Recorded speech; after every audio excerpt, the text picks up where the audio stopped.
എല്ലാവർക്കും നമസ്കാരം. ഇന്ന് നമ്മൾ 10ാമത്തെ അധ്യായം യജ്ഞം എന്തിന് ചെയ്യുന്നു എന്നാണ്. ഇത് എല്ലാവർക്കും, ചെറിയ കുട്ടികൾക്ക് മാത്രമല്ല, ഏകദേശം നമ്മളെ പോലുള്ള ആളുകൾക്കും ഒക്കെ വളരെയധികം സംശയം ഉണ്ടാകുന്ന ഒരു കാര്യമാണ് ഈ പറയുന്നതൊക്കെ എന്തിനു വേണ്ടിയിട്ടാണ്. യജ്ഞത്തിലെ എല്ലാ വഴിപാടുകളും കർമ്മങ്ങളും ഒക്കെ എല്ലാം അതിനകത്ത് തന്നെ ഉൾക്കൊള്ളും. അപ്പൊ ഇതെല്ലാം എന്തിനാണ് എന്നുള്ളൊരു സംശയമാണ് ഇപ്പൊ ഉണ്ടാകുന്നത്. അപ്പൊ ഇതൊക്കെ നമ്മൾ ഈ ഓരോ അധ്യായത്തിലൂടെ പോകുമ്പോൾ സത്യത്തിൽ തെളിഞ്ഞു വരണം. അപ്പോ നമ്മൾ പറയണു ഐശ്വര്യത്തിന് വേണ്ടി പ്രാർത്ഥിക്കുന്നു, അതുപോലെ ധനം ഉണ്ടാകാൻ വേണ്ടി പ്രാർത്ഥിക്കുന്നു. അങ്ങനെ പല രീതിയിൽ ഒരുപാട് കാര്യങ്ങളിൽ നമ്മളും അറിയാതെ ഏർപ്പെട്ടിരുന്നു. അപ്പൊ ഇങ്ങനെ ഇതിലൊക്കെ പറയുമ്പോ ഇവിടെ വന്ന് ഈ ഒരു അധ്യായത്തിൽ പറയുന്നത് കുട്ടി തന്നെ ചോദിക്കുകയാണ്. ആ ഉപനിഷത്തിന്റെ അടുത്ത മന്ത്രത്തിലേക്ക് പോകുന്നതിന് മുമ്പ് ഒരു സംശയം.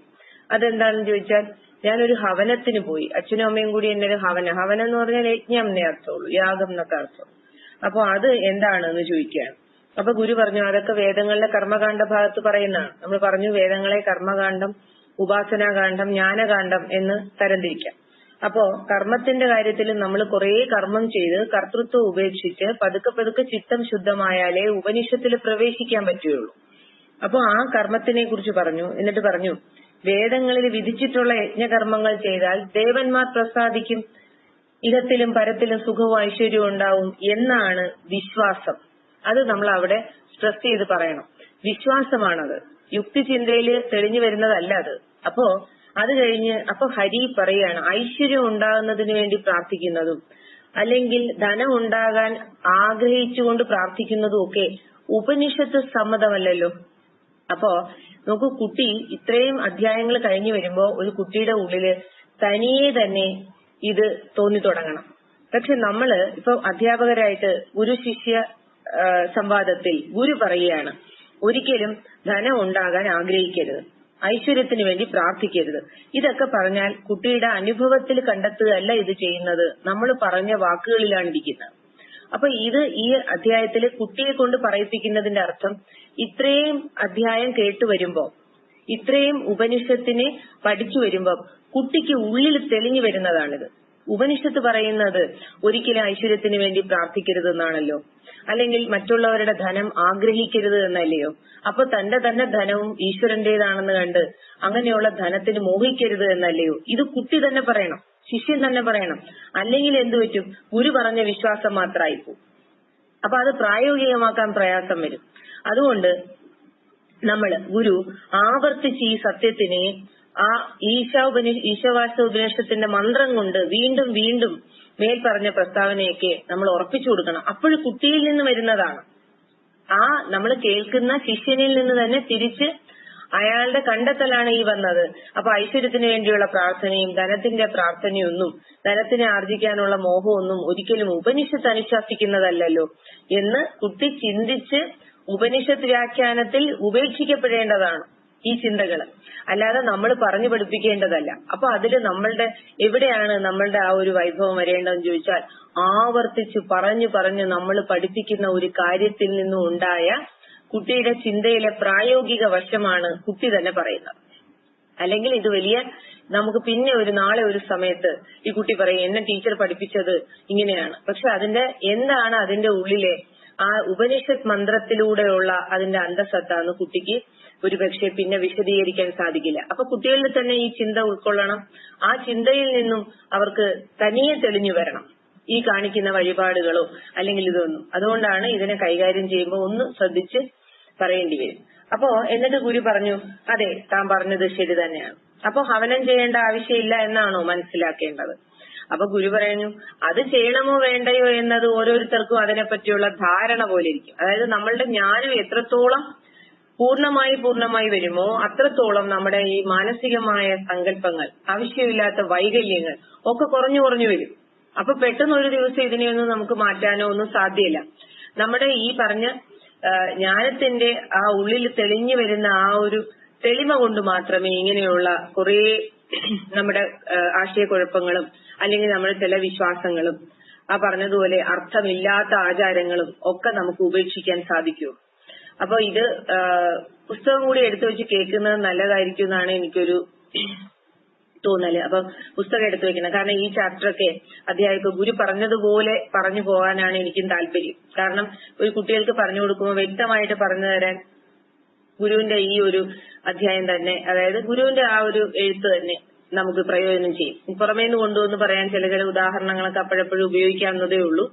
അപ്പൊ ഗുരു പറയുന്നത് വീണ്ടും പറയാണ്, ഹവനം ഒരു വൈദിക കർമ്മമാണ്.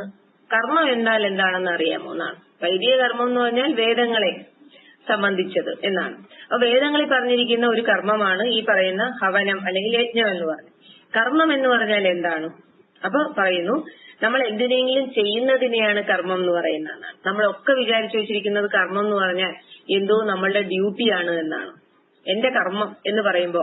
പക്ഷെ ഇവിടെ അത് വ്യക്തമായി വിചാരം ചെയ്ത് അറിയണം. കർമ്മം എന്നത് എന്താണ് സംഭവിക്കുന്നതെന്ന് ചോദിച്ചാൽ ആദ്യമേ അറിയണം, കർമ്മം എന്നാൽ ചലനം എന്നാണ് അർത്ഥം. കർമ്മം എന്നാൽ ചലിക്കുക, ചലിച്ചു മാറുക എന്നാണ് അർത്ഥം. ഇവിടെ പറയുന്നുണ്ട്, കർമ്മത്തിന്റെ ഫലമായി എന്തുണ്ടാവും? ഒരു വസ്തു നേരത്തെ ഇരുന്ന അവസ്ഥയിൽ നിന്നും മാറി മറ്റൊരു അവസ്ഥയിലേക്ക് വരും. അപ്പൊ ഈ വിശ്വം ആകെക്കൂടെ തന്നെ നിരന്തരമായ മാറ്റങ്ങളുടെ ഫലമല്ലേ? അപ്പൊ ഈ മാറ്റങ്ങളെല്ലാം കർമ്മമല്ലയോ? അവിടെയാണ് നമ്മൾ വീണ്ടും വീണ്ടും ചിന്തിക്കേണ്ടത്. തന്റെ കർമ്മം, തന്റെ കർത്തൃത്വം എന്നൊക്കെ പറഞ്ഞ് നമ്മൾ ഓരോന്നിലും പ്രത്യേകിച്ച് ഇടപെടുമ്പോ ഈ കർമ്മത്തിന്റെ യഥാർത്ഥത്തിലുള്ള ആ നിർവചനം ചലനം എന്നതാണെന്ന് അറിയണം. ചലനമാണ് നമ്മൾ കഴിഞ്ഞ അധ്യായത്തിൽ പറഞ്ഞതുപോലെ ശക്തിസ്പന്ദനം. ആദ്യമായി ശക്തി ചലിക്കുകയാണ് ചെയ്യുന്നത്. ആ ചലനം മുതൽ കർമ്മമാണ്. അത് സൂക്ഷ്മമായും മധ്യസൂക്ഷ്മമായും അതായത് സ്ഥൂലമായും ഒക്കെ സൂക്ഷ്മജഡമായും കർമ്മം ചലിച്ചു പോയാൽ കർമ്മത്തിനെ നമ്മൾ ജഡം എന്ന് വിളിക്കും. ബ്രഹ്മവും കർമ്മവും. ബ്രഹ്മം എന്നത് ബോധസ്വരൂപമായ വസ്തു, അതിൽ ശക്തി ചലിച്ചാൽ കർമ്മം ജഡമാണ്. അപ്പൊ കർമ്മത്തിന് എങ്ങനെയാണ്? കർമ്മം ചലിച്ചു തുടങ്ങിക്കഴിഞ്ഞാൽ നാമരൂപങ്ങളെ ഉണ്ടാക്കിക്കൊണ്ടേയിരിക്കും. അത് സൂക്ഷ്മമായി ഉണ്ടാക്കും, അതുപോലെ സ്ഥൂലമായും ഉണ്ടാവും. അപ്പൊ നമ്മൾ പ്രാണൻ സ്പന്ദിച്ചു തുടങ്ങിയാൽ മനസ്സുണ്ടാവും. മനസ്സിന് നമുക്ക് അത്യധികം സൂക്ഷ്മ ജഡമാണെങ്കിലും നമുക്ക് ചിന്തകളെ കാണാമെന്നുള്ളത് കൊണ്ട് അതിനെ മധ്യജഡം എന്ന് വിളിക്കാറുണ്ട് ഉപനിഷത്ത് തന്നെ. അങ്ങനെ കർമ്മത്തിന്റെ ഫലമായി എന്തുണ്ടാവും? മാറ്റങ്ങളുണ്ടാവും. അതായത് ഒരു നിമിഷമെങ്കിലും ലോകത്തിൽ ഏതെങ്കിലും വസ്തു ഉണ്ടോ മാറാത്തതായിട്ട് എന്ന് നോക്കണം. അതൊക്കെയാണ് നമ്മളുടെ ആ ഒരു ശ്രദ്ധ. നമ്മള് വിചാരം ചെയ്ത് മനനം ചെയ്യുക എന്ന് പറയുന്നത് സത്യത്തിൽ നമ്മുടെ ശ്രദ്ധയാണ്. ശ്രദ്ധ കൊണ്ട് കേട്ടതിനെ നമ്മൾ സദാ മനസ്സിൽ വിചാരം ചെയ്ത് നോക്കുകയാണ്. ഇവിടെ എന്തുണ്ട് മാറാത്തതായിട്ട്? ഈ പ്രകൃതി സദാ ചലിച്ചുകൊണ്ടേയിരിക്കുന്നു.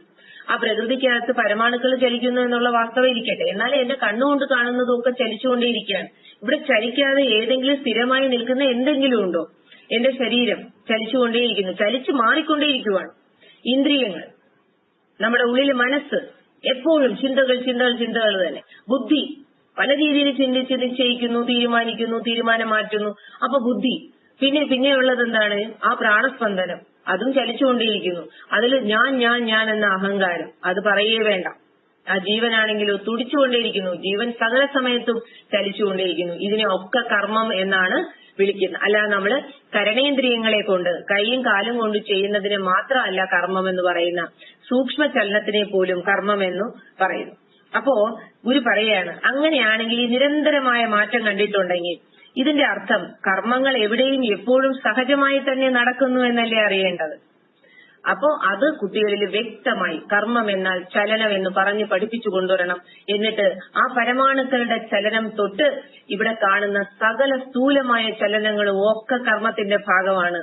ആ കർമ്മത്തിൽ നമ്മുടെ കർത്തൃത്വം വയ്ക്കുന്നത്, ഞാൻ ചെയ്യുന്നു എന്ന ആ ഡൂവർഷിപ്പാണ് ഏറ്റവും കൂടുതൽ ദുഃഖം ഉണ്ടാക്കുന്നത് എന്ന് പറഞ്ഞു വരികയാണ്. കാരണം നമ്മൾ സ്വയം മറന്നാണിരിക്കുന്നത്. ഈ കർമ്മം എവിടെ നടക്കുന്നുവെന്നോ, ഈ കർമ്മത്തിൽ തനിക്കുള്ള കർത്തൃത്വം എന്തെന്നോ, താൻ സ്വന്തമായിട്ട് ഒറ്റയ്ക്ക് തനിക്ക് മാത്രമായിട്ടാണോ ഈ കർമ്മം ഇവിടെ ചെയ്യുന്നത് എന്നൊക്കെ ആ ചിന്തകളെ കുട്ടികളിൽ എത്തിക്കണം. അതിനുവേണ്ടി ഉദാഹരണം ഇനിയിപ്പോ പറഞ്ഞു കൊടുക്കണം.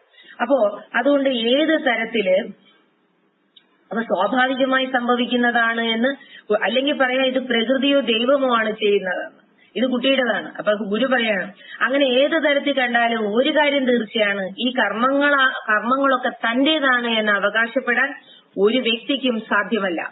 അപ്പോ ഇതിലെത്താൻ, ഈ ഒരു പോയിന്റിലെത്താൻ നമ്മൾ കുറെ പറയേണ്ടി വരും. കാരണം പല ഉദാഹരണങ്ങൾ പറഞ്ഞു കൊടുക്കേണ്ടി വരും. അതായത് ഇവിടെ സൂര്യൻ കറങ്ങിക്കൊണ്ടേയിരിക്കുന്നു, സ്വയം പ്രകാശിച്ചുകൊണ്ട് എല്ലാത്തിനെയും പ്രകാശിപ്പിച്ചുകൊണ്ടിരിക്കുന്നു. അപ്പൊ സൂര്യന്റെ കർമ്മം എന്താണ്? സൂര്യൻ എന്തെങ്കിലും കർത്തൃത്വം ഉണ്ടോ? ഭൂമി ചലിച്ചുകൊണ്ടേയിരിക്കുന്നു. ഈ സകല ചരാചരങ്ങൾക്കും സ്ഥാനമായിക്കൊണ്ട് ആകാശം നിലനിൽക്കുന്നു.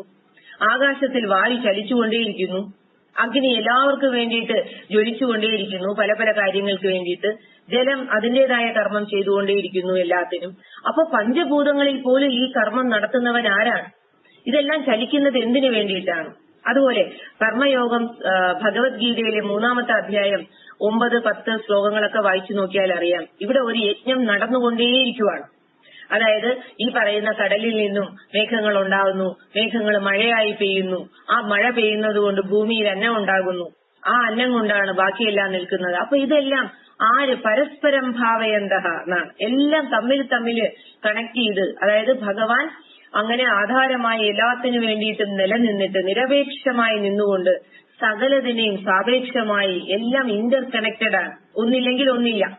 ഇങ്ങനെ ഇതിനെ നമ്മൾ അറിഞ്ഞു വെച്ചാൽ പ്രകൃതിയും ഞാനും ഈ കാണുന്നതും തമ്മിലൊക്കെ എത്രത്തോളം ബന്ധപ്പെട്ട് നിൽക്കുന്നു എന്ന് പിടികിട്ടും. സൂത്രേ മണിഗണായിവ എന്നാണ്. ഒരു ചരട് കോർത്തതുപോലെയാണ് എല്ലാവരും നിൽക്കുന്നത്. നമ്മളെല്ലാം ഓരോ ചരടിലെ മുത്തു കോർത്തതുപോലെ. ആ ചരട് എന്താണ്? എല്ലാവരുടെയും ഉള്ളിലും പുറത്തും കടന്നു പോകുന്ന ആ സത്യവസ്തു ബോധം. അപ്പൊ ഇതെല്ലാം പറഞ്ഞു കൊടുത്ത്, അതാണ് ഞാൻ പറഞ്ഞ വരികളിലൂടെ പോകുന്നതിനേക്കാൾ നല്ലത് നമ്മൾ അതിനു മുമ്പ് ഒരു ആശയം ഉൾക്കൊണ്ടിട്ട് വേണം ഓരോ അധ്യായവും തുടങ്ങാൻ. അപ്പൊ ഓരോ വരി പറഞ്ഞ് മനസ്സിലാക്കിക്കാൻ പ്രയാസമായിരിക്കും. അപ്പൊ നമ്മൾ ഈ ആശയങ്ങൾ പതുക്കെ കുട്ടികളിലോട്ട് എത്തിച്ചിട്ട് വേണം ഇത് വായിച്ച് അതിലോട്ട് എത്താൻ. അപ്പൊ ഇവിടെ പറഞ്ഞു, അങ്ങനെ ഏത് തരത്തിൽ കണ്ടാലും ഈ കർമ്മങ്ങൾ തന്റേതാണ് എന്ന് അവകാശപ്പെടാൻ നമുക്ക് ആർക്കും സാധ്യമേ അല്ല. ആ കർമ്മപ്രവാഹം അപ്പൊ അഥവാ മാറ്റങ്ങളുടെ ഒഴുക്കിന്റെ ഭാഗമാണ്. അപ്പൊ നമ്മൾ നേരത്തെ പറഞ്ഞ പ്രപഞ്ച പ്രവാഹം ഒരു നദി പോലെ നമ്മൾ അവിടെ അതിനെ താരതമ്യം ചെയ്തുവെങ്കിലും ഇവിടെ നമ്മൾ അറിയേണ്ടത് ആ കർമ്മപ്രവാഹമാണ്. അതായത് അഥവാ മാറ്റങ്ങളുടെ ഒഴുക്കാണ്. രാവിലെ മുതൽ ഉണർന്നിരിക്കുന്നത് മുതൽ വളരെ ശ്രദ്ധിച്ചു നോക്കൂ എന്താണ് ഇവിടെ നടക്കുന്നതെന്ന്. ആ ഒരു ഒഴുക്കില് നമ്മളും ഭാഗമായവരാണ്. അതുകൊണ്ട് കർമ്മനിരതരായേ നമുക്ക് ജീവിക്കാനാവും. കർമ്മത്തിന്റെ പ്രാധാന്യം പറയാണ്. കർമ്മവും ജ്ഞാനവും നേരത്തെ ഒരു അധ്യായം പറഞ്ഞുവെങ്കിലും ആ കർമ്മത്തില് ജ്ഞാനം കൊണ്ടുവേണം അത് പൂർത്തീകരിക്കാൻ. ജ്ഞാനം എന്താണ്? ഞാൻ ആര് എന്ന് വിചാരം ചെയ്തുകൊണ്ട് തന്നെ താൻ അറിഞ്ഞ് ഈ സത്യത്തിനെ ഉൾക്കൊണ്ട് ഉപനിഷത്ത് മന്ത്രങ്ങളെയെല്ലാം അതുപോലെ പഠിച്ച് അങ്ങനെ വരുന്ന ഒരു ജീവൻ ഇപ്പൊ എത്തി നിൽക്കുന്ന ആ ഘട്ടത്തിലേ ഇത് പറഞ്ഞാൽ മനസ്സിലാവുള്ളൂ. അപ്പോ കർമ്മം ചെയ്താൽ മാത്രമേ നമുക്ക് ഇവിടെ നിലനിൽപ്പുള്ളൂ. അപ്പൊ ഈ കർമ്മം താൻ ചെയ്യുന്നതാണോ അതോ തനിയെ സംഭവിക്കുന്നതാണോ? ഈ പ്രകൃതിയെല്ലാം എങ്ങനെയാണോ ചലിക്കുന്നത് അതിൽ പെട്ട ഒരു ജീവന്റെ കർമ്മമാണ് നമ്മളും ചെയ്യുന്നത്. പക്ഷെ അതിലൊക്കെ നമ്മൾ എങ്ങനെയോ ഈ പറഞ്ഞ പോലെ കർത്തൃത്വം കൊണ്ടുവച്ച് ഞാനാണ് ചെയ്യുന്നത് എന്ന തെറ്റിദ്ധാരണ വന്നതാണ് ദുഃഖത്തിന് കാരണം. അപ്പൊ കർമ്മം ചെയ്യുന്നവനെ നമ്മൾ കർത്താവ് എന്ന് വിളിക്കും.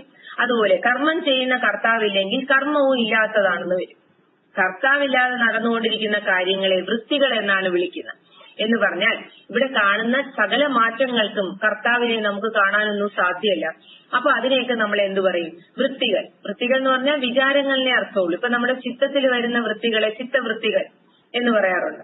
അപ്പോ അതുപോലെ പ്രവൃത്തികൾ എന്ന് വാക്ക് വന്നിരിക്കുന്ന ഈ വൃത്തികളിൽ നിന്നാണ്. അപ്പോ പ്രദർശന നടക്കുന്നതാണ് പ്രവൃത്തി. അപ്പൊ വൃത്തി എന്ന് പറഞ്ഞാൽ ഈ നടക്കുന്ന കാര്യങ്ങളെ പറയുകയാണ്. അപ്പൊ പ്രപഞ്ചത്തിൽ കാണുന്ന കർമ്മങ്ങളെല്ലാം പ്രകൃതിയിൽ നടക്കുന്ന അതിന്റെ വൃത്തികൾ മാത്രമാണെന്ന് പറയേണ്ടി വരും. അത് തന്നെയാണ് ഗുരു പറയുന്നത്, ശരിയാണ്. ഇനി അതുപോലെ നമ്മള് എനിക്ക് തോന്നിയിട്ടുള്ള ഒരു ആശയമാണ്, നമ്മൾ കുട്ടികളിലൊക്കെ ഇത് എത്തിക്കുമ്പോൾ അവരെ കൊണ്ട് ഇന്ററാക്ട് ചെയ്ത് വേണം ഇത് നമ്മൾ എത്തിക്കാൻ. അവരെ കൊണ്ടുകൂടി ചോദിപ്പിക്കണം പല കാര്യങ്ങളും. ഒരിക്കലും ഒരു കുട്ടിയിൽ അടിച്ചേൽപ്പിക്കുന്നതാവരുത് ഉപനിഷത്ത്. കാരണം നമ്മൾ പറയുന്ന ഓരോ കാര്യങ്ങളും, ഈ പറയുന്ന അധ്യാപകർ പറയുന്ന ഓരോ കാര്യങ്ങളും കുഞ്ഞുങ്ങളിൽ എങ്ങനെ പ്രവർത്തിക്കുന്നു എന്ന് അറിയേണ്ടത് നമ്മുടെ ചുമതലയാണ്. അതൊരു പരീക്ഷ എഴുതിയല്ല കിട്ടുന്നത്. പരീക്ഷയ്ക്ക് പേപ്പറിൽ എഴുതി കഴിഞ്ഞാൽ നമുക്ക് കുട്ടിയുടെ ആശയങ്ങളെ അല്ല കിട്ടുന്നത്. പകരം അവൻ പഠിച്ചു വെച്ചതിനെ പേപ്പറിലാക്കി തരികയാണ് ചെയ്യുന്നത്. പഠിച്ചു വെച്ചതിന് ലിമിറ്റ് ഉണ്ട് പേപ്പറിൽ എഴുതാൻ. പക്ഷെ നമ്മൾ ക്ലാസ് എടുക്കുമ്പോൾ കുട്ടികളിലുള്ള ആ ഒരു ചിന്തയെ പ്രൊവോക്ക് ചെയ്യുന്ന രീതിയിൽ നമ്മൾ പഠിപ്പിച്ചാൽ അവർ തിരിച്ചു ചോദിക്കുന്ന പോലെ. കുട്ടികളെ നമ്മൾ സംശയം ചോദിക്കാൻ അനുവദിച്ചാൽ എന്തും ചോദിക്കും. പക്ഷെ എന്തിന് ഉത്തരം പറയണം, എങ്ങനെ പറയണം എന്ന് നമുക്ക് അറിഞ്ഞിരിക്കണം. അതുകൊണ്ടാണ് നമ്മൾ ആദ്യം ഈ പുസ്തകത്തിനെ നല്ലവണ്ണം ആവാഹിച്ചിട്ട് വേണം ഇറങ്ങാൻ എന്ന് പറഞ്ഞത്. അപ്പൊ പറയേണ്ടി വരും. അപ്പൊ സാധാരണഗതിയിൽ കൈകൊണ്ടോ വാക്കുകൊണ്ടോ മനസ്സുകൊണ്ടോ ചെയ്യുന്നതിനെയാണ് നമ്മൾ കർമ്മം എന്ന് വിളിക്കുന്നത്. അത് ചെയ്യുമ്പോൾ വാസ്തവത്തിൽ സംഭവിക്കുന്നത് എന്താണ്? ഈ പ്രകൃതിയുടെ കർമ്മത്തിൽ നമ്മളും പെടുവാണ്. നമ്മളും അങ്ങനെ തന്നെയാണ് ഇരിക്കുന്നത്. ഒന്ന്, നമ്മൾ ഈ ജാഗ്രത, സ്വപ്ന, സുഷുപ്തി ഇതിൽ ഇടപെടുമ്പോൾ തന്നെ നമ്മൾ പ്രകൃതിയിലാണ് ഇരിക്കുന്നത്. നമ്മൾ സ്ഥൂല ശരീരം കൊണ്ട് ഇന്ദ്രിയങ്ങളെ കൊണ്ട് ഉണർന്നിരിക്കുമ്പോൾ ജാഗ്രതനെ അനുഭവിക്കുന്നു. എവിടെയാണ്? പ്രകൃതിയിൽ. ഇനി സ്വപ്നത്തിനെ അനുഭവിക്കുന്നു. ആ സ്വപ്നത്തിൽ നമ്മൾ ശരീരത്തിൽ ഉറങ്ങിക്കഴിഞ്ഞാൽ ശരീരത്തിനെ നമ്മൾ പതുക്കെ അവിടെ ഷട്ട് ഡൗൺ ചെയ്ത് ഉള്ളിൽ എന്താണ് കാണുന്നത്? ഉള്ളിൽ ഒരു പ്രപഞ്ചത്തിനെ സൃഷ്ടിച്ച് നമ്മൾ അനുഭവിച്ചുകൊണ്ടിരിക്കുന്നു. അപ്പൊ നമ്മൾ സദാ ജാഗ്രത സ്വപ്ന സുഷുപ്തികളിൽ പ്രകൃതിയിൽ തന്നെയാണ് ഇരിക്കുന്നത്. അവിടെയും കർമ്മത്തിൽ തന്നെയാണ് ഇരിക്കുന്നത് എന്നർത്ഥം. നാലാമതൊരു സ്ഥിതി തുരീയം വരും. അപ്പോഴാണ് നമ്മൾ അറിയുന്നത് ഇതിൽ മൂന്നിൽ നിന്നും അത് കഴിഞ്ഞ് അവസാനിക്കുന്ന നാലാമത്തെ പാദം അതെന്താണ്? അതാണ് എന്റെ യഥാർത്ഥ സ്ഥിതി. ഞാൻ ഇതിലെല്ലാം ചലിച്ചുകൊണ്ടിരുന്ന ആളാണ്. അപ്പോ നിരന്തരം ഒരാൾ കർമ്മത്തിൽ ഏർപ്പെട്ടിരിക്കുന്നു എന്നർത്ഥം. കൈകൊണ്ടും കാലുകൊണ്ടും ചെയ്യുന്നത് മാത്രമല്ല കർമ്മം. അതായത് കർമ്മേന്ദ്രിയങ്ങൾ എന്ന് പറയുന്നത് വാക്ക്, പാദം, പാണി, പായു, ഉപസ്ഥം, ഇത്രയാണ്. ഈ കർമ്മേന്ദ്രിയങ്ങളിലൂടെ നടക്കുന്നതാണ് നമ്മൾ കരുതുന്നത് കർമ്മം. അല്ല, മനസ്സ് ചലിക്കുന്നത് മുതൽ ഞാൻ എന്ന് ചലിച്ചു തുടങ്ങിയത് മുതൽ ചലനമാണ്. അതെല്ലാം കർമ്മമാണ്. അതിന്റെ അർത്ഥം കർമ്മം എന്നാൽ ഇപ്പൊ ശരീരം വെറുതെ ഇരുന്ന് ഒരാൾ ഒരു കസേരയിൽ ഇരിക്കുന്നു, അപ്പോഴും കർമ്മം നടക്കുവാണ്. കാരണം നമ്മുടെ രക്തചംക്രമണം നടക്കുന്നുണ്ട്, നമ്മുടെ ശരീരത്തിലെ കോശങ്ങളിലെ പരമാണുക്കളെല്ലാം ചലിക്കുന്നുണ്ട്, ശ്വാസം നടക്കുന്നുണ്ട്. ആലോചിച്ച് നോക്കൂ, നമ്മൾ കഴിച്ച ആഹാരം ദഹിക്കപ്പെടുന്നുണ്ട്, ഹൃദയം തുടിക്കുന്നുണ്ട്, എല്ലാം നമ്മുടെ എല്ലാ അകത്തുള്ള സകല ഓർഗൻസും അതിന്റേതായ കാര്യങ്ങൾ ചെയ്യുന്നുണ്ട്. അപ്പൊ എവിടെയാണ് ഈ ചലനം നിൽക്കുന്നത്? നിന്നിട്ടേ ഇല്ല. അതുകൊണ്ട് എല്ലാം കർമ്മമാണ്. അപ്പോ പക്ഷെ നമ്മൾ ചെയ്യാനിടയാകുന്ന പ്രവൃത്തികളോട് നമുക്ക് സാധാരണ ഉണ്ടാകാറുള്ള മനോഭാവം ഇത് എന്റെ കർമ്മമാണ് എന്ന് കരുതുന്നതാണ്. അപ്പൊ അതിന്റെ അർത്ഥം കർമ്മങ്ങൾ വാസ്തവത്തിൽ പ്രകൃതിയുടേതായിട്ടിരിക്കവേ കർത്താവ് താനാണെന്ന് ഓരോരുത്തരും കരുതുന്നു. അപ്പോ മനുഷ്യർക്ക് സാധാരണഗതിയിൽ ഉണ്ടായിപ്പോകുന്ന ഒരു തെറ്റായ ധാരണയാണിത്. അപ്പോ ഞാൻ എന്തെങ്കിലും ചെയ്യുന്നു എന്ന് കരുതുമ്പോൾ ഞാൻ അതിന്റെ കർത്താവായി തീരും. അപ്പൊ ഞാൻ ചെയ്യുന്ന പ്രവൃത്തി അല്ലെങ്കിൽ ആ വൃത്തി കർമ്മമായി തീരുകയാണ്. മറ്റൊരു തരത്തിൽ പറഞ്ഞാൽ കർമ്മമുള്ളപ്പോ ഒരു കർത്താവ് ഉണ്ടാവും.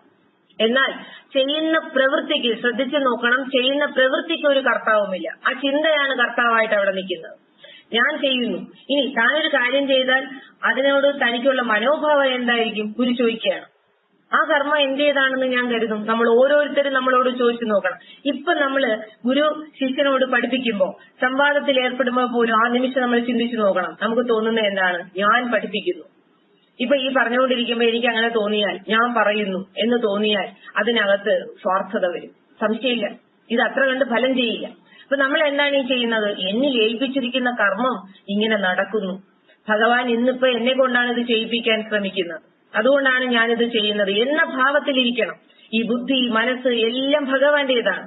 അല്ലാതെ നമ്മൾ വിചാരിച്ചാൽ ഇതെന്തെങ്കിലും ഉണ്ടോ? ഇതെല്ലാം പ്രകൃതിയില് ഈ വെളിയിൽ നിൽക്കുന്ന മരവും ചെടിയും ഒക്കെ പോലെ, ഈ വീശുന്ന കാറ്റ് പോലെ, ആകാശം പോലെ, അഗ്നി പോലെ ഒക്കെ നമ്മളിലും ഈ പറഞ്ഞ പോലെ പ്രകൃതി പ്രവർത്തിക്കുന്നുണ്ട് എന്ന് അറിഞ്ഞു വേണം നമ്മൾ ഓരോ കർമ്മത്തിലും ഏർപ്പെടാൻ. ഈ ഓർമ്മ മതി. ഇത് തന്നെ യജ്ഞം.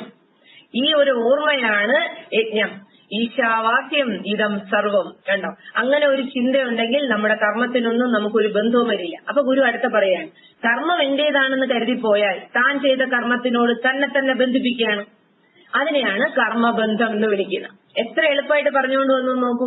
എങ്ങും ചലിക്കുന്നത് ചലനത്തിനെ കർമ്മം എന്ന് വിളിക്കുന്നു. ചലിച്ചാൽ എല്ലാം മാറിപ്പോവും. ഇവിടെ മാറാത്തതായിട്ട് ഒന്നുമില്ല. അപ്പൊ സഹജമായ ഒരു കർമ്മം ഇവിടെ നടക്കുന്നു. ആ കർമ്മത്തിൽ നമ്മളും കൈയും കാലും കൊണ്ട് എന്തൊക്കെയോ ഇവിടെ ചെയ്യുന്നു. എന്നിട്ട് നമ്മൾ അതിലെല്ലാം കർത്തൃത്വം ഭാവിക്കുന്നു. ഞാനാണ് ചെയ്യുന്നത് എന്ന് കരുതുന്നു എന്നാണ്. അപ്പോ അതിനെയാണ് വളരെ വ്യക്തമായിട്ട് പറഞ്ഞ് ആരാണോ കർമ്മം ചെയ്യുന്നു എന്ന് കരുതുന്നവൻ കർത്താവായി കഴിഞ്ഞു. ഇനി ആ കർമ്മബന്ധം ഉള്ളത് കൊണ്ട് ആ കർമ്മബന്ധത്തിൽ ഫലം അനുഭവിക്കുന്നവനെ ഭോക്താവ് എന്ന് വിളിക്കുന്നു. അപ്പൊ ഏതിനെയാണോ അനുഭവിക്കുന്നത് അത് ഭോഗ്യവസ്തു. ഭോഗ്യത്തോട് താല്പര്യം കാരണം അവൻ ഭോക്താവായി ഭവിക്കുന്നു. ഇപ്പൊ നമ്മള് ഈ സമയത്ത് അതിനു മുമ്പ് പറഞ്ഞു കൊടുത്ത ജ്ഞാതാവ്, കർത്താവ്, ഭോക്താവ്. ജ്ഞാതാവ് അറിയുന്നവൻ, കർത്താവ് ചെയ്യുന്നവൻ, ഭോക്താവ് അത് അതിന്റെ ഫലം അനുഭവിക്കുന്നവൻ. അതെല്ലാം അവിടുന്ന് പറഞ്ഞു കൊണ്ടുവരണം. അന്ന് നമ്മുടെ ചിന്ത എന്താണ്? ഞാൻ ചെയ്യുന്നു, ഞാൻ അനുഭവിക്കുന്നു, ഞാൻ അറിയുന്നു എന്നൊക്കെയാണ്. ഇന്ന് ഇവിടെ എത്തി നിൽക്കുമ്പോൾ നമുക്ക് ഈ കാണുന്നതെല്ലാം ഈശ്വരനാണ്. എന്റെ അറിവേ സ്വരൂപമായിട്ടിരിക്കുന്നവൻ ഈശ്വരനാണ്. ഞാൻ അറിയുന്നവനാണെങ്കിലും ഉള്ളിൽ അറിയിക്കുന്നവനായിരിക്കുന്നവൻ ഭഗവാനാണ്. ഞാൻ കർത്താവെന്ന് തോന്നുമ്പോഴും കർത്താവ് ആരാണ്? യഥാർത്ഥത്തിൽ ഭഗവാനാണ്, ഞാനല്ല. ഭോക്താവ് ആരാണോ കർത്താവ് അയാളാണ് ഭോക്താവ്. ഞാൻ കർത്തൃത്വം ഇല്ലാത്തവനാണെങ്കിൽ എനിക്ക് ഭോക്തൃത്വവും ഇല്ല. അപ്പൊ ഇങ്ങനെ എത്തിച്ചേരാനായിട്ട് നമുക്ക് പഴയ കാര്യങ്ങളും കൂടി പറയേണ്ടി വരണം.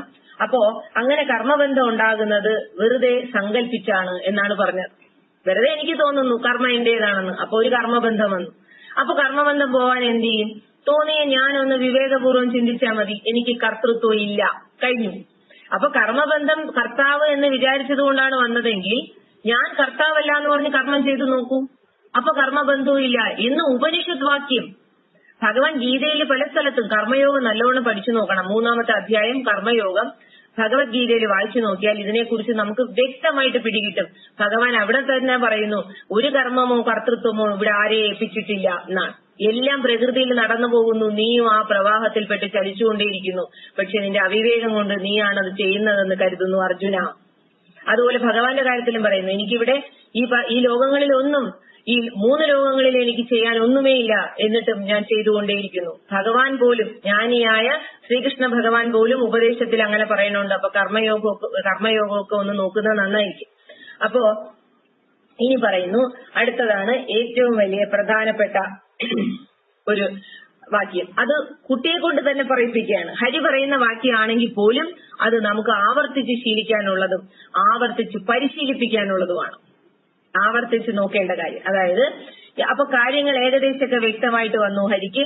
എന്നിട്ട് പറയാണ്, അപ്പൊ നമ്മൾ ജീവിതത്തിൽ ചെയ്യാനിടയാകുന്ന കർമ്മങ്ങളും അവയോട് തോന്നുന്ന ഉത്തരവാദിത്ത ബോധവുമാണ് ജീവിതത്തിലുള്ള മിക്ക പ്രയാസങ്ങൾക്കും കാരണം, പ്രശ്നങ്ങൾക്കും കാരണമെന്ന്. അങ്ങനെ ഉണ്ടാകുന്ന കർമ്മബന്ധവും ഉത്തരവാദിത്വ ബോധവും വാസ്തവത്തിൽ നമ്മുടെ അറിവില്ലായ്മ മുഖാന്തിരം ഉണ്ടാകുന്നതാണ്. അത്രേ ഉള്ളൂ. അറിവില്ലായ്മ എന്ന് പറയുന്ന യഥാർത്ഥ അറിവ്. യഥാർത്ഥ അറിവ് അറിഞ്ഞാൽ ഈ അറിവില്ലായ്മ മാറും. യഥാർത്ഥ അറിവ് എന്താണ്? ഈശാവാസ്യമിതം സർവം, എല്ലാം ഈശ്വരനാണ്, വേറെ ഒന്നും ഇവിടെ ഇല്ല. ഈ കാണുന്ന ജഗത്ത്, ചലിച്ചുകൊണ്ടിരിക്കുന്ന, ഗമനം ചെയ്യുന്നതെന്ന് അർത്ഥം. അങ്ങനെ ഇരിക്കുന്ന ജഗത്ത്, യത്കിഞ്ച ജഗത്യാം ജഗത്, ജഗത്തായി കാണപ്പെടുന്നതിലെല്ലാം ഈശ്വരൻ പ്രവേശിച്ചു നിൽക്കുന്നു. അങ്ങനെയുള്ള ഈശ്വരനാണ് സകലതും എന്ന അറിവ് തനിക്ക് കിട്ടിയാൽ ഈ അറിവില്ലായ്മ മാറും.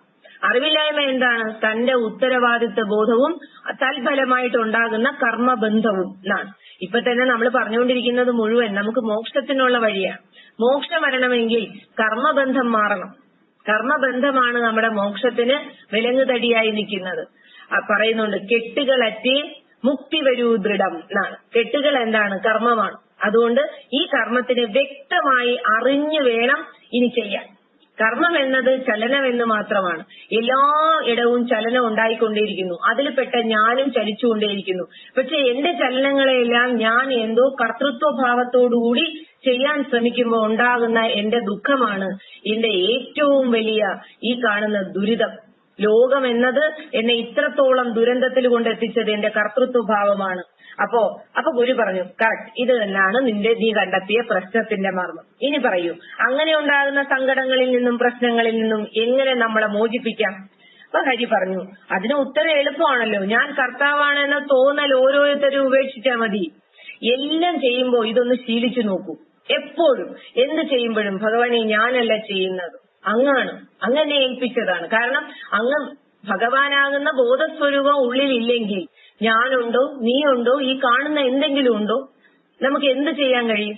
ഇതിനെ എല്ലാം ബന്ധിപ്പിച്ച്, അതായത് എന്റെ ഇന്ദ്രിയങ്ങളെയും ശരീരത്തിനെയും മനസ്സിനെയും ബുദ്ധിയെയും ഒക്കെ പ്രചോദിപ്പിക്കുന്നവനാരാണ്? നമ്മൾ പറയുന്ന ഈ പറഞ്ഞ സൂര്യഗായത്രി പോലും, ഗായത്രി മന്ത്രം പോലും എന്താ പറയുന്നത്? എന്റെ ബുദ്ധിയെ പ്രചോദിപ്പിക്കണേ എന്നാണ് പ്രാർത്ഥന. ആരോടാണ് ചോദിക്കുന്നത്? ആ വരേണ്യനായ, അങ്ങേയറ്റം ശ്രേഷ്ഠനായ ഭഗവാനോടാണ് ചോദിക്കുന്നത്, ആ സവിതാവിനോട്. എന്ന് പറഞ്ഞാൽ നമ്മൾ പറഞ്ഞ ഭഗവാനോട് ചോദിക്കുകയാണ്. ഈ ഭൂമിയെയും ഈ സ്വർഗത്തിനെയും അന്തരീക്ഷത്തിനെയും ഒക്കെ പ്രശോഭിപ്പിച്ചുകൊണ്ട് നിൽക്കുന്ന ഭഗവാനെ, എല്ലാത്തിനെയും ഉള്ളതാക്കി തീർക്കുന്ന ഭഗവാനെ, ഈ എന്നെയും ഉള്ളതാക്കി തീർത്തിരിക്കുന്ന ഭഗവാനെ, ഞാൻ ചെയ്യുന്ന സകല കർമ്മങ്ങളും അങ്ങയിൽ അധീനമായിട്ടിരിക്കുന്നു എന്നറിഞ്ഞുകൊണ്ട് എനിക്ക് കർത്തൃത്വം ഉണ്ടാകാതിരിക്കട്ടെ. ഇതൊക്കെയാണ് നമുക്കിനി പ്രാർത്ഥന. അതുകൊണ്ട് കർത്താവ് എന്ന ചിന്ത വെടിയും. നമ്മൾ ഞാൻ എന്ന് പറയുമ്പോഴും എനിക്ക് ചെയ്യണം, ഞാനാണ് ചെയ്യേണ്ടത് എന്നൊക്കെ തോന്നുമ്പോഴും ഈ ചിന്ത ഉള്ളിൽ വരട്ടെ. കർത്താവ് എന്ന തോന്നൽ ഇല്ലാതായാൽ മതി. അപ്പൊ കർമ്മങ്ങൾ വാസ്തവത്തിൽ ആരുടേതാണ്? ഗുരുവിന്റെ അടുത്ത ചോദ്യമാണ്. അങ്ങനെയാണെങ്കിൽ കർമ്മങ്ങൾ വാസ്തവത്തിൽ ആരുടേതാണോ ആ ആൾക്ക് തിരിച്ചു കൊടുക്കൂ എന്നാണ് പറഞ്ഞത്. അപ്പോ കർമ്മങ്ങളുടെ കർത്താവാണ് എന്ന തോന്നൽ ഓരോരുത്തരിലും വളരെ ശക്തമായിട്ടാണ് നിൽക്കുന്നത്. എത്രത്തോളം ഈ ശക്തി കൂടുമോ അത്രത്തോളം ദുഃഖം വരും. കാരണം അവിടെ നമുക്കൊരു ഡുവർഷിപ്പ് വന്നാൽ അപ്പൊ നമുക്ക് തോന്നുന്നത് അയ്യോ എന്നെ കൊണ്ട് സാധിച്ചില്ല, അല്ലെങ്കിൽ ഞാൻ നന്നായിട്ട് ചെയ്തു, അല്ലെങ്കിൽ എന്നെ കൊണ്ട് മാത്രമേ ഇത് സാധിക്കൂ എന്നൊക്കെ തോന്നുന്നത് സത്യത്തിൽ ഈ മനസ്സ് പെരുകുന്നതാണ്. മനസ്സ് പെരുകിയാൽ ബന്ധം, മനസ്സ് പെരുകിയാൽ ദുഃഖം, മനസ്സ് ശോഷിക്കുന്നതാണ് യഥാർത്ഥത്തിൽ മോക്ഷം. മനസ്സിൽ ഒരു ചിന്തയും വരരുത്. ഭഗവാനെ മനസ്സിൽ വെച്ചാൽ വേറെ ഒരു ചിന്തയ്ക്കും അവിടെ ഇടമില്ല. ഈ സത്യവും കൂടെ കൂട്ടിച്ചേർത്താൽ പിന്നെ മനസ്സ് ചലിക്കുകയില്ല. ആ മനസ്സ് ചലിക്കാതിരുന്നാൽ കർമ്മങ്ങൾക്കെല്ലാം മുക്തി വരും എന്ന് പറഞ്ഞ് മനസ്സ് ചലിക്കാത്തതുകൊണ്ട് കർമ്മം നടക്കാതിരിക്കുന്നതാണോ കരുതുന്നത്? അല്ലേ അല്ല. ഈ പറയുന്ന എല്ലാം നടക്കേണ്ടതുപോലെ തന്നെ നടന്നുകൊണ്ടിരിക്കും. പക്ഷെ നമ്മളുടെ ഈ ചിന്തയായിരുന്നു തടസ്സം നിന്നിരുന്നത് പലതിനും. ഒന്നിനും ഒരു പെർഫെക്ഷൻ വരാതിരുന്നതും പലപ്പോഴും അതുകൊണ്ടാണ്. നമ്മൾ തന്നെ ആലോചിക്കൂ, നമ്മൾ അങ്ങനെ ഒരു കാര്യം നല്ലവണ്ണം ചെയ്തുകൊണ്ടിരിക്കുന്നു, എപ്പോഴെങ്കിലും അവിടെ ഞാൻ നന്നായിട്ട് ചെയ്യുന്നുണ്ടോ എന്നൊരു തോന്നൽ വന്നാൽ അപ്പൊ അതവിടെ തകിടം മറിയുന്നതാണ്. ചിലരെല്ലാം പറയും അങ്ങനെ സഹസ്രനാമമൊക്കെ വായിച്ചുകൊണ്ടേയിരിക്കും, അതായിട്ട് നല്ല അർത്ഥത്തോടുകൂടി നല്ല ചിന്തയോടുകൂടി വായിച്ചുകൊണ്ടിരിക്കും, വ്യക്തമായിട്ട് തെറ്റാതെ. എപ്പോഴെങ്കിലും അതിലൊരു ചിന്ത ഞാൻ വായിക്കുന്നു എന്ന തോന്നൽ വന്നാൽ അപ്പൊ അവിടെ തെറ്റും. അതുപോലെയാണ് പലതും അങ്ങനെയാണ്. നമ്മൾ ഈ ചിന്ത തന്നെ കൂട്ടിച്ചേർക്കാൻ ശ്രമിച്ചാൽ സ്വാർത്ഥത വന്നാൽ അപ്പൊ ഈ നടക്കുന്ന പ്രവാഹം, അതായത് സ്വാഭാവികമായി നടന്നുകൊണ്ടിരിക്കുന്നതിലെല്ലാം തടസ്സം ഉണ്ടാവും. ഇത് പലരുടെയും ഈ പറഞ്ഞ അനുഭവമായിരിക്കും. ഒന്ന് ശ്രദ്ധിച്ചു നോക്കിയാൽ മതി. അതിനൊക്കെ ഉപനിഷത്ത് പ്രമാണം. അപ്പോ അതുകൊണ്ട് അതെന്ത് ചെയ്യണം? കർത്തൃത്വവും ഉപേക്ഷിക്കാൻ മനസ്സുകൊണ്ട് നല്ല യത്നം ചെയ്യണം. ഇങ്ങനെ കർമ്മങ്ങളെയും അതിന്റെ കർത്തൃത്വത്തെയും അതിന്റെ ഫലങ്ങളെയും ഒക്കെ അവയുടെ വാസ്തവത്തിലുള്ള ഉടമയിലേക്ക് തിരികെ ഏൽപ്പിക്കുന്നതിനെയാണ്, തിരികെ അർപ്പിക്കുന്നതിനെ മനോഭാവത്തെ സൂചിപ്പിക്കാനായിട്ടാണ് യജ്ഞം എന്ന സങ്കല്പം പണ്ട് കാലത്ത് ഏതോ ഋഷിയുടെ ഭാവനയിൽ മുളച്ചത്. കണ്ടോ? കർമ്മങ്ങളെ മാത്രമല്ല എന്റേത് എന്ന് എന്തിനെയൊക്കെ തെറ്റായി ധരിച്ചിരുന്നു അതിനെയൊക്കെ അവയുടെ ശരിയായ ഉടമയ്ക്ക് തിരികെ നൽകണം. ഇത് ഗുരു ഇത്ര വ്യക്തമായി ഈ അധ്യായത്തിൽ പറഞ്ഞതുകൊണ്ടാണ് നമ്മൾ ആദ്യമേ പറഞ്ഞത് ഇപ്രാവശ്യം ഈ അധ്യായം നമ്മൾ ഗുരുവിന്റെ ഈ പാഠഭാഗങ്ങളിൽ നിന്ന് തന്നെ കുട്ടികൾക്ക് പറഞ്ഞു കൊടുക്കാം. ഇത് കുറച്ചും കൂടി വിശദീകരിക്കണം. തിരികെ നൽകുന്നതിനെ സൂചിപ്പിക്കുന്നതിനാണ് ഹവനം അഥവാ യജ്ഞം. യജ്ഞത്തിൽ കത്തിക്കുന്ന അഗ്നി സൂചിപ്പിക്കുന്നത് പ്രകൃതിയിൽ സർവത്ര നിറഞ്ഞിരിക്കുന്ന അതിന്റെ ക്രിയാത്മകതയാണ്. നമ്മൾ ആദ്യമേ പറഞ്ഞു പഞ്ചഭൂതങ്ങളെ ശ്രദ്ധിക്കൂ. ആകാശം എല്ലാത്തിനും സ്പേസ്, സ്ഥലം കൊടുത്തുകൊണ്ട് അങ്ങനെ നിൽക്കുന്നു. യാതൊരു രീതിയിലും കർത്തൃത്വമില്ല. സൂക്ഷ്മമായ ആകാശത്തിലെല്ലാം നിൽക്കുന്നു. വായു ചലിക്കുന്നു, പക്ഷെ ഒരു കർത്തൃത്വമില്ല. അത് കഴിഞ്ഞ് അഗ്നി, എങ്ങും നിറഞ്ഞു നിൽക്കുന്ന അഗ്നി യഥാർത്ഥത്തിൽ ഒരു കർത്തൃത്വഭാവവും കാണിക്കുന്നില്ല. അഗ്നി കൊണ്ടാണ് നമ്മുടെ സകല ജീവിതചര്യയും നടക്കുന്നത്. അഗ്നിയില്ലെങ്കിൽ നമ്മുടെ ജീവിതം അത്യന്തം ഈ പറഞ്ഞ പോലെ ദുരിതമയമാണ്. നമ്മുടെ ആവാസ വ്യവസ്ഥ തകർന്നു പോകും. ഇനി ജലം, ഭൂമി എല്ലാം നോക്കൂ, എല്ലാം കണക്റ്റഡ് ആണ്, എല്ലാം റിലേറ്റീവ് ആണ്, സാപേക്ഷം, ഒന്നൊന്നിനോട് കണക്ട് ചെയ്താണ് നിൽക്കുന്നത്. അപ്പോ അതുകൊണ്ടാണ് ആദ്യമേ കുട്ടികളെ പഠിപ്പിക്കേണ്ടത് തന്റെ ജീവനെ താങ്ങി നിൽക്കുന്ന പ്രകൃതി യജ്ഞമാണ് ചെയ്തുകൊണ്ടിരിക്കുന്നത്.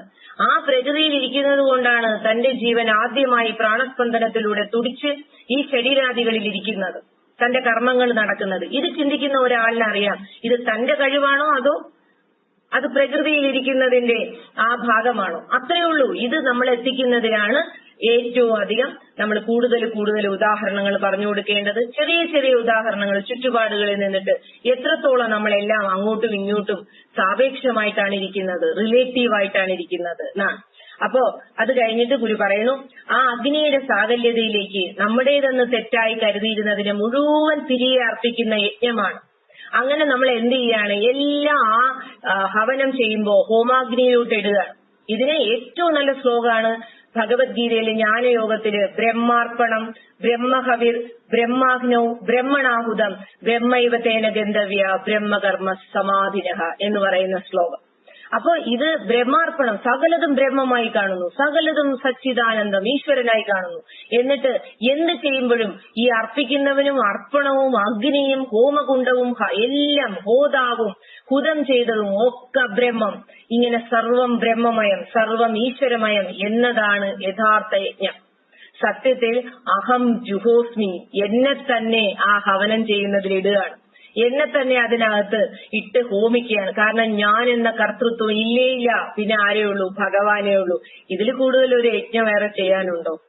ഗുരു പറഞ്ഞു, മനമലർ കൊയ്തും മഹേശ പൂജ ചെയ്തിടേണം. മനസ്സെന്തൊക്കെ ചിന്തിക്കുന്നുവോ അപ്പോഴപ്പോഴതിനെ കൊയ്ത് പൂവായിട്ട് ഭഗവാന്റെ മുമ്പിൽ അർപ്പിക്കണം. കർമ്മങ്ങളെല്ലാം മനസ്സുകൊണ്ട് ഭഗവാന്റെ മുമ്പിൽ അർപ്പിക്കണം. കായേന വാച മനസേന്ദ്രിയർവാ ബുദ്ധ്യാത്മനാവാ പ്രകൃതേ സ്വഭാവ കരോമി യത് സകലം പരസ്മൈ നാരായണായേതി സമർപ്പയാമി. ഇതിലപ്പുറം ഒരു യജ്ഞം വേറെ ഇല്ല. അപ്പോ അത് കഴിഞ്ഞ് പറയാണ്, അതൊരു മതാചാരമല്ല, അതൊരു പാഠം മാത്രമല്ലേ എന്നാണ്. ഇപ്പൊ ഈ നടന്നത് അഗ്നിയുടെ സാകല്യതയിലേക്ക് നമ്മുടെ തെറ്റായി കരുതിയിരിക്കുന്ന സകലതിനെയും നമ്മൾ തിരികെ അർപ്പിക്കുന്ന യജ്ഞം പറഞ്ഞതാണ്. അതൊരു മതാചാരമല്ലല്ലോ, അതൊരു പാഠമല്ലേ എന്നാണ്. അതൊരു മതാചാരത്തിന്റെ ഭാഗമല്ല, എല്ലാവരും അറിയേണ്ടതാണെന്നാണ്. അപ്പൊ ഗുരു പറഞ്ഞു, അതെ, അതൊരു പാഠം മാത്രമാണ്. മതാചാരം പോലെ ചെയ്യുന്ന യജ്ഞകർമ്മം ആ പാഠം പഠിപ്പിക്കുന്നതിന് ഉപയോഗിക്കുന്ന ഭാഷ മാത്രമാണ് എന്ന് പറഞ്ഞു. അപ്പോ ഏതൊരു മതഗ്രന്ഥത്തിന്റെ പേരിലാണെങ്കിലും ആ വാക്കിന്റെ, വേദം എന്ന വാക്കിന്റെ അർത്ഥം അറിവെന്നാണ്. അങ്ങനെ വൈദികമല്ലാത്ത മറ്റു കർമ്മങ്ങളും നമ്മൾ ചെയ്യുന്നുണ്ട്. അതിനെയാണ് ലൗകിക കർമ്മങ്ങൾ എന്ന് വിളിക്കുന്നത്. അപ്പൊ വൈദിക കർമ്മത്തിനെ പറഞ്ഞു വന്ന് വൈദിക കർമ്മം എന്ന് പറയുന്നത് നമ്മുടെ തന്നെ യജ്ഞമാണ്. യജ്ഞം എന്നത് സ്വയം യജിക്കുന്നതാണ്, തന്നെ ഭഗവാന് കൊടുക്കുന്നതാണ്. ആരാണോ ഇതിന്റെ എല്ലാം യഥാർത്ഥ ഉടമ എന്ന് തിരിച്ചറിഞ്ഞ് അത് മാകൃത കസ്യസിദ് ധനം കസ്യസിദ്, ആരുടേതാണ് എന്ന് ചോദിക്കുന്നത് പോലെ ഈ കാണുന്ന സകല ധനവും ആരുടേതാണ്? ഈ കാണുന്ന പ്രകൃതി മുഴുവൻ, എന്റെ കണ്ണിൽ കാണുന്നത്, എന്റെ പഞ്ചേന്ദ്രിയങ്ങളിലൂടെ ഞാൻ അനുഭവിക്കുന്നത് ഒക്കെ ഭഗവാൻ ആരുടേതാണ് എന്ന് ചോദിച്ചുകൊണ്ട് സകലതിനെ യജിക്കുന്നതാണ് യഥാർത്ഥത്തിൽ ഹവനം. തന്റെ കർത്തൃത്വം ഉൾപ്പെടെ യജിക്കണം. താൻ ചെയ്യുന്നു എന്ന തോന്നലിനെയും കൂടി ആ ഭഗവാന്റെ മുമ്പിൽ അർപ്പിച്ചു കഴിഞ്ഞാൽ അതിലപ്പുറം ഇനി ഒന്നുമില്ല. അതാണ് കായേന വാച മന്ത്രം കൊണ്ട് പറയുന്നത്. ശരീരം കൊണ്ടും വാക്കുകൊണ്ടും മനസ്സുകൊണ്ടും ഇന്ദ്രിയങ്ങളെ കൊണ്ടും ആത്മാവിനെ കൊണ്ടും ഒക്കെ, ആ ജീവനെ കൊണ്ടും ഒക്കെ ചെയ്യുന്നത് പ്രകൃതിയുടെ സ്വഭാവം. സകലം സമർപ്പയാമി എന്നാണ്. സകലം ഭഗവാനെ ഞാൻ അങ്ങയുടെ മുമ്പിൽ സമർപ്പിക്കുന്നു. അതുകൊണ്ട് ഈ തത്വം അറിഞ്ഞിരുന്നാൽ പിന്നെ ഈ മതാചാര രൂപത്തിലുള്ള കർമ്മം ആവശ്യമില്ലാത്തതാണെന്ന് വന്നു പോകുമെന്ന് തോന്നുന്നു. കണ്ടോ, കുട്ടിയെ കൊണ്ട് തന്നെ പറയിപ്പിക്കുക. അതാണ് ഞാൻ പറഞ്ഞത്, പലതും നമ്മൾ പറഞ്ഞ് അടിച്ചേൽപ്പിക്കുന്നതിനേക്കാൾ കുട്ടിക്ക് സ്വയം തെളിയുന്നതാണ് ഏറ്റവും നല്ലത്. കാരണം അങ്ങനെ തെളിഞ്ഞാൽ മാത്രമേ, അല്ലെങ്കിൽ ഇത് തെളിഞ്ഞു പോയില്ലെങ്കിൽ കുട്ടി പിന്നെ പറയും അവിടെ ടീച്ചർ അങ്ങനെയാണ് പറഞ്ഞത് എന്ന് പറഞ്ഞു കളയും. അപ്പൊ നമ്മുടെ ജോലിയാണിത്. അതിന് ഒരു സ്വാർത്ഥതയും വിചാരിക്കേണ്ട.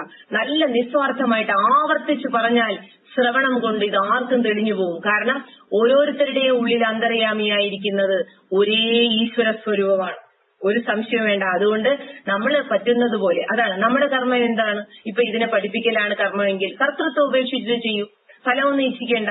എനിക്കിപ്പോ പറഞ്ഞിരിക്കുന്നു, ഭഗവാനാണ് ഏൽപ്പിച്ചിരിക്കുന്നത്, അല്ലയോ? ഈ പറയുന്നതും കേൾക്കുന്നതും ഒക്കെ കർമ്മമാണെങ്കിൽ ഇതൊക്കെ ആരോ ഏൽപ്പിച്ച പോലെ അല്ലയോ? ഇതിന്റെ യഥാർത്ഥ ഉടമ ആരെന്നൊന്ന് നോക്കൂ, ആരാണ് ഈ ചെയ്യിപ്പിക്കുന്നതെന്നും ഈ ചെയ്യുന്നതെന്നും ഒക്കെ. അപ്പോ അതുകൊണ്ട് നേരത്തെ പറഞ്ഞു സ്വാമി, അത്തരം കർമ്മങ്ങൾ ചെയ്യണമോ വേണ്ടയോ എന്നുള്ളത് ഓരോരുത്തരെയും ആശ്രയിച്ചിരിക്കുന്നു. അറിവുണ്ടെങ്കിൽ എന്ത് ചെയ്യണമെന്നും എന്ത് ചെയ്യേണ്ടെന്നും അവരവർക്ക് തീരുമാനിക്കും. അറിവില്ലാത്തവർ ചെയ്യുന്ന കർമ്മങ്ങളെയെല്ലാം നമ്മൾ ആരെയും പോയി ദുഷിക്കേണ്ട കാര്യമോ ആരെയും തിരുത്തേണ്ട കാര്യമോ ഇല്ല. പക്ഷെ അറിഞ്ഞ് അനുഭവിക്കുമ്പോൾ അറിയാം എന്ത് ചെയ്യണം എന്ത് ചെയ്യേണ്ട. അതുകൊണ്ടാണ് അർത്ഥമില്ലാത്ത ആചാരങ്ങളുടെ പിന്നാലെ പോകരുത്. നമ്മൾ കഴിഞ്ഞ ദിവസം പറഞ്ഞായിരുന്നു അത്.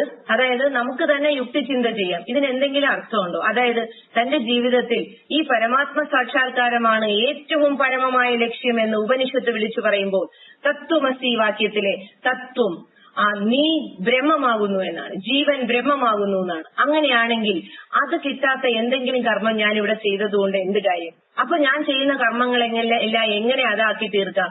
ഒരു സംശയവും വേണ്ട. ഒരു വീട്ടിലാണ് ഇരിക്കുന്നതെങ്കിലും, എവിടെയാണ് ജോലി ചെയ്യുന്നതെങ്കിലും, എന്ത് ചെയ്യുന്ന ജീവനാണെങ്കിലും ശരീരത്തിൽ എന്തെല്ലാം ചെയ്യുമോ അപ്പോഴൊക്കെ അത് ഭഗവാൻ സമർപ്പിക്കാം. അത് തന്നെ യജ്ഞം. രാവിലെ എണീക്കുന്നു, നമ്മളൊരു ചായ കുടിക്കുന്നു, ആ ചായ എല്ലാം അതിന് എങ്ങനെ ഞാൻ പറയാൻ, എല്ലാം എന്ത് ചെയ്യുന്നുവോ ഒക്കെ ഭഗവാന് സമർപ്പിക്കുന്നു. ഒരു കർത്തൃത്വവും തനിക്കില്ല. അങ്ങനെയാണെങ്കിൽ എല്ലാ കർമ്മബന്ധങ്ങളും അവിടെ അവസാനിക്കും. ഇതൊന്ന് അറിഞ്ഞ് ഉൾക്കൊണ്ട് ചെയ്താൽ മാത്രം മതി. അതിന് ചിലപ്പോൾ ദിവസങ്ങൾ എടുത്തെന്നിരിക്കും. പക്ഷെ ഒരിക്കലും ഇത് വിടരുത്. കാരണം ഇത് ആർക്ക് വേണമെങ്കിലും സാധിക്കാവുന്നതാണ്. നമുക്കിപ്പോ ഈ സമയത്ത് ഇവിടെ ഇരിക്കുമ്പോൾ മനസ്സും ബുദ്ധിയും അല്ലെങ്കിൽ നമ്മുടെ ആ ഒരു ജീവനും ഒക്കെ ഇതിന് പക്വമായി ഇത് കേൾക്കാൻ വിവേകത്തോടെ ഇരിക്കുന്നെങ്കിൽ ഇത് അനുഷ്ഠിക്കാനും ഒരു പ്രയാസവും ഉണ്ടാവില്ല. അതിന് ജഗദീശ്വരൻ എല്ലാവരെയും അനുഗ്രഹിക്കട്ടെ. അപ്പോൾ ഈ അധ്യായം നമുക്ക് ഇവിടെ അവസാനിപ്പിക്കാം. അടുത്ത ദിവസം അടുത്തത്.